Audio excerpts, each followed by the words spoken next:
And how monks do the 4 satipatthanas, intense states of mindfulness, develop and cultivate it, fulfill the 7 enlightenment factors.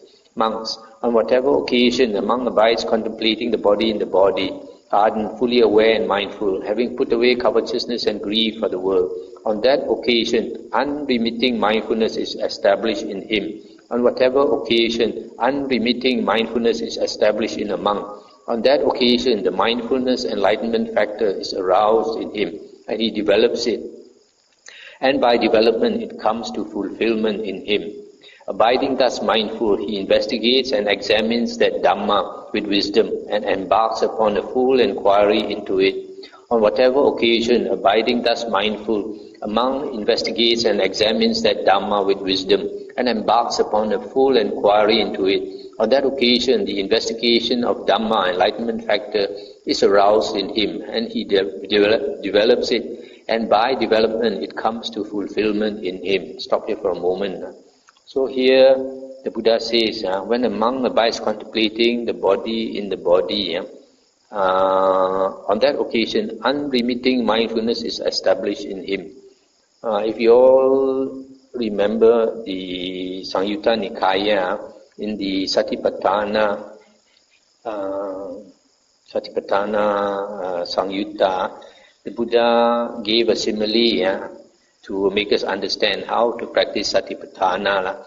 And this simile, the Buddha said that the most beautiful girl of the land came out, and then the men clapped their hands and shouted, most beautiful girl of the land. And then they asked her to sing and dance, and when she sang and danced, more people came out and clapped their hands. So an ordinary person, guy, came along, and he was caught by some people and forced to carry a bowl of oil filled to the brim. And they told him, we have somebody walking behind you with an uplifted sword. Now you walk among all the crowd of people, all the people. And if you spill even one drop of oil, we will chop off your head. So this guy has to carry the bowl of oil among the great crowd of people. Does he dare to look left and right? He dare not, because if he spills one drop of oil, he will lose his head. So he pays unremitting mindfulness to that bowl of oil. He walks without looking at anything else. He puts 100% attention on that bowl of oil for fear that he will spill. So that simile was given by the Buddha to make us understand how to practice Satipatthana, namely unremitting mindfulness on one object.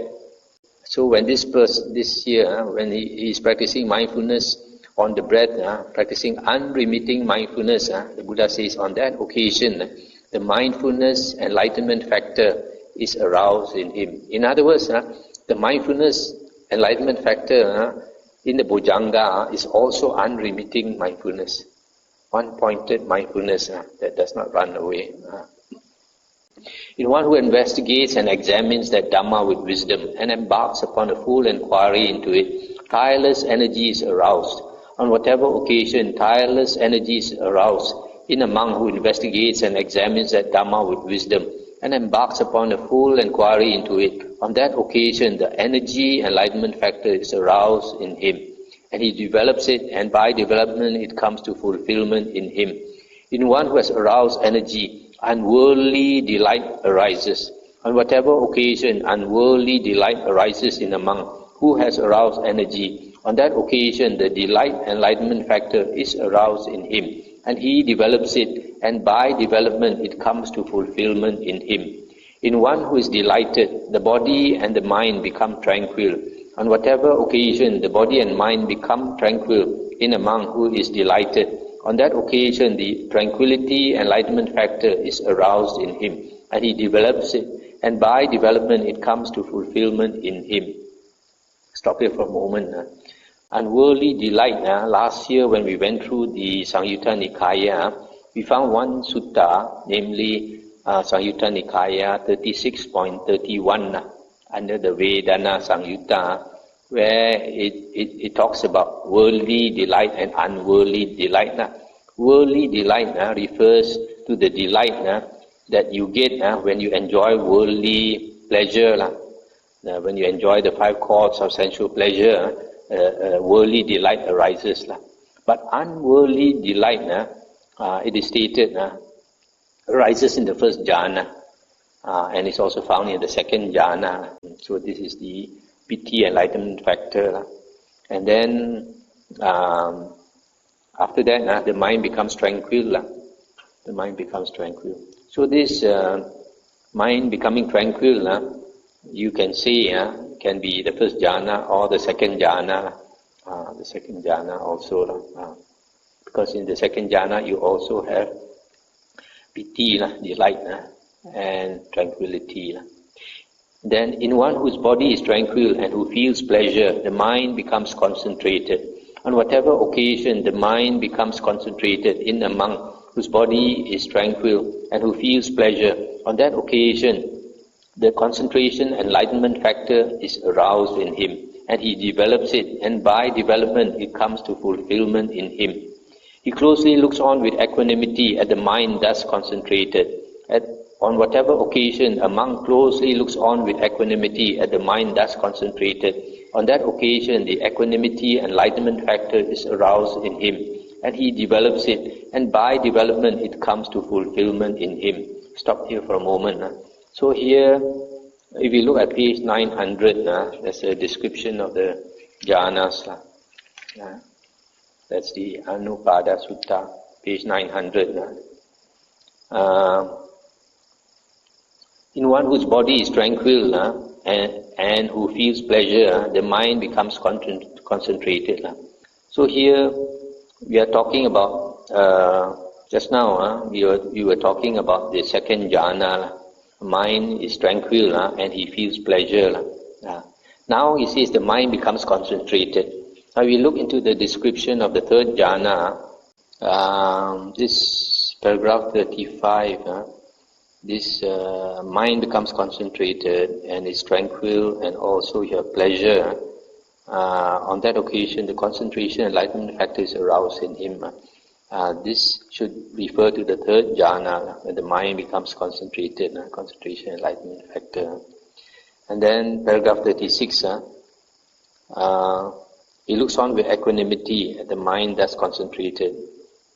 This one, the mind is concentrated and he possesses equanimity. This refers to either the third or the fourth jhana.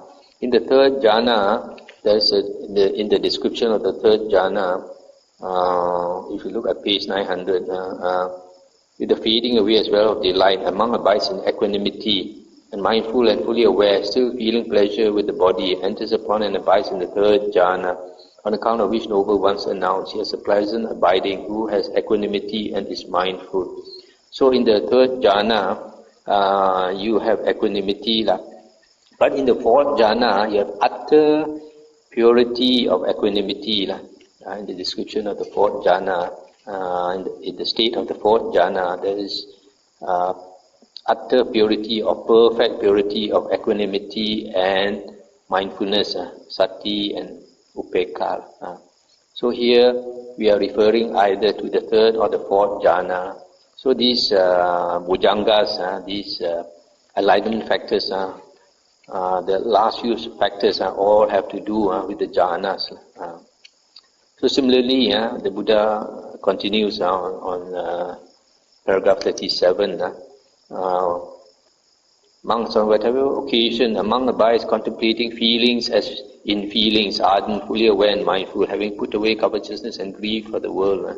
And then the description is the same as previously, paragraph 30 to 36.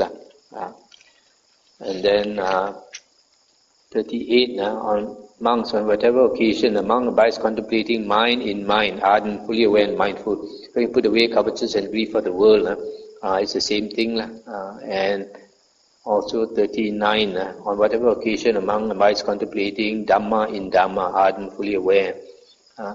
So all these 7 bojjhangas are developed. Monks, that is how the 4 intense states of mindfulness developed and cultivated fulfill the 7 enlightenment factors. So whether you practice contemplating the body or feelings or mind or Dhamma, the Buddha says it ends up that you are developing also the 7 enlightenment factors.